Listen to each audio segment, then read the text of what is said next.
2 Samuel 17. Ahithophel said to Absalom, I would choose 12,000 men and set out tonight in pursuit of David. I would attack him while he is weary and weak. I would strike him with terror, and then all the people with him will flee.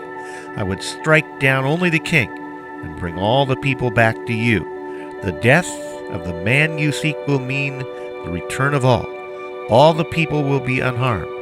This plan seemed good to Absalom and to all the elders of Israel. But Absalom said, Summon also Hushai the Archite, so we can hear what he has to say. When Hushai came to him, Absalom said, Ahithophel has given this advice. Should we do what he says? If not, give us your opinion. Hushai said to Absalom, The advice Ahithophel has given is not good this time. You know your father and his men, they are fighters, and as fierce as a wild bear robbed of her cubs. Besides, your father is an experienced fighter. He will not spend the night with the troops. Even now he is hidden in a cave or some other place. If he should attack your troops first, whoever hears about it will say, There has been a slaughter among the troops who follow Absalom. And even the bravest soldier, whose heart is like the brave lion, will melt with fear. For all Israel knows that your father is a fighter, and those with him are brave. So, I advise you, let all Israel, from Dan to Beersheba, as numerous as the sand on the seashore, be gathered to you, and you yourself leading them into battle. Then we will attack him wherever he may be found, and we will fall on him as dew settles on the ground. Neither he nor any of his men will be left alive. If he withdraws into a city, then all Israel will bring ropes to that city, and we will drag it down into the valley until not even a piece of it can be found. Absalom and all the men of Israel said, The advice of Hushai the Archite is better than that of Ahithophel, for the Lord had determined to frustrate the good advice of Ahithophel in order to bring disaster on Absalom. Hushai told Zadok and Abiathar the priest, Ahithophel has advised Absalom and the elders of Israel to do such and such, but I have advised them to do so and so. Now send a message immediately and tell David, Do not spend the night in the fords in the desert. Cross over without fail, where the king and all the people with him will be swallowed up. Jonathan and Ahimaaz were staying at En-Rogel. A servant girl was to go and inform them, and they were to go and tell King David, for they could not risk being seen entering the city. But a young man saw them and told Absalom.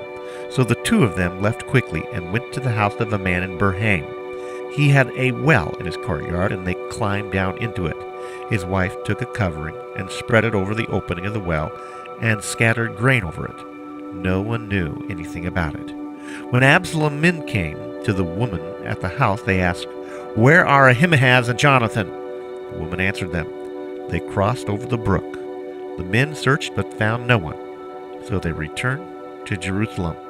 After the men had gone, the two climbed out of the well and went to inform King David.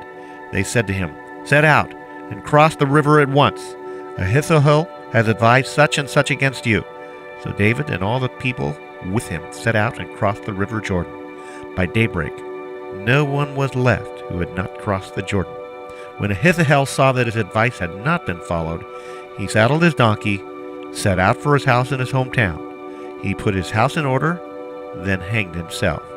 So he died and was buried in his father's tomb. David went to Mahanaim, and Absalom crossed the Jordan with all the men of Israel.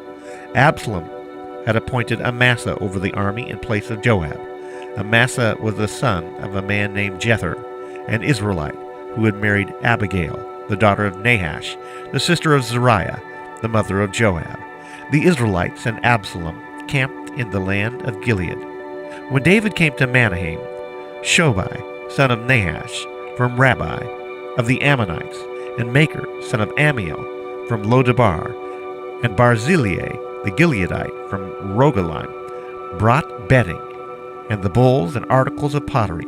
They also brought wheat and barley, flour and roasted grain, beans and lentils, honey and curds, sheep and cheese from cow's milk, for David and his people to eat. For they said, The people have become hungry and tired and thirsty in the desert.